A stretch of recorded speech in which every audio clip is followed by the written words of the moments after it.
رزق کی بندش کیا ہے اور اس کا حل کیسے کیا جا سکتا ہے، علاج کیسے کیا جا سکتا ہے؟ دیکھیں، رزق کی بندش ویسے ہمارا بنایا ہوا لفظ ہے، رزق کی بندش نہیں ہوتی، لیکن کچھ معاملات میں یعنی ایسے ہو جاتا ہے کہ ہمارے اوپر جادو ہوتا ہے جس کی وجہ سے ہمارے کاروباری معاملات ڈسٹرب ہو جاتے ہیں،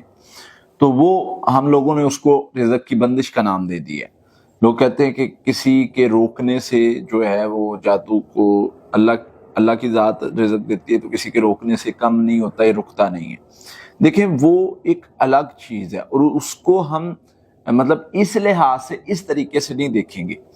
یہاں پر ظاہری اسباب کی بات ہو رہی ہے، اور ظاہری اسباب میں فار ایگزامپل آپ کی دکان ہے اور کوئی بندہ اس کو آ کے گن پوائنٹ پہ بند کروا دیتا ہے، آپ گھر بیٹھ جاتے ہیں، آپ کہتے ہیں جی جو میری قسمت کا ہوگا مل جائے گا، تو اللہ تو کہتے ہیں تم کوشش کرو گے تو ملے گا بھائی۔ تو یہ چیزیں ان کو اگر اس طرف لے جائیں گے نا تو آپ اس میں الجھ جائیں گے، لیکن اللہ تعالیٰ نے آپ کو اسباب اختیار کرنے کا پابند کیا ہے کہ اس اسباب کو اختیار کرنا ہے تم یہ نہیں کہ اب جو ہے وہ گھر بیٹھ جاؤ اور چھپ کے اور کہو گے کہ مجھے سارا کچھ مل جائے گا، ایسا نہیں ہوگا۔ پھر اسی طرح سے جیسے بظاہر معاملات میں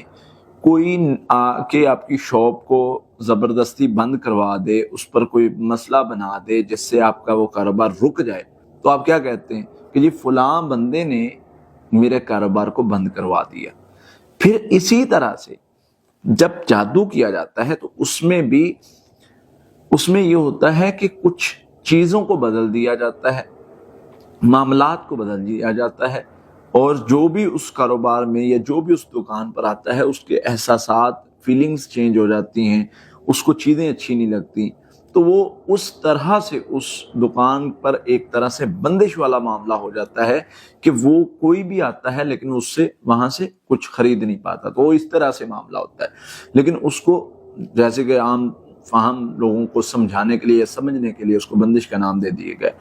تو اس میں کوئی حرج نہیں ہے۔ لیکن ہم آتے اس کا حل کیسے کرنا ہے؟ دیکھیں، اگر آپ کو مسئلہ لگتا ہے کسی بھی جگہ پر، کسی کاروبار پر، جو اس کا مالک ہے، جو اس کا جو اونر ہے، اس کو چلا رہا ہے، وہ پڑھائی کرے گا تو زیادہ فائدہ مند یعنی علاج فوری ہوگا اور زیادہ فائدہ ہوگا۔ پڑھائی میں کیا کرنا ہے؟ پڑھائی میں ہے جو کاروبار کی بندش کو ختم کر دینے والا عمل ہے، اس میں سورہ فاتحہ ہے، سورہ فاتحہ 7 مرتبہ پڑھیں، آخری 3 کل جو ہے وہ 33 مرتبہ پڑھیں، سورہ توبہ کی آخری 1 آیت 300 بار پڑھیں، لا حول ولا قوت الا باللہ 300 بار پڑھیں۔ یہ پڑھائی صبح بھی پڑھے، شام بھی پڑھے۔ پھر اس کے ساتھ استغفر اللہ جو ہے وہ آپ نے 1000 مرتبہ روزانہ پڑھنا ہے، اور اس کے ساتھ دکان ہے یا جو بھی ہے وہاں پر جو رقیہ دم ہے وہ چلائیں۔ اب اس میں ہم نے مطلب دیکھنا ہے کہ کون سی قسم کا ہے یا کس طرح کا ہے، تو وہ جیسا بھی ہوگا اس پڑھائی کرنے سے، رقیہ سننے سے، رقیہ لگانے سے انشاءاللہ اللہ کی رحمت سے وہ اثر ختم ہو جائے گا۔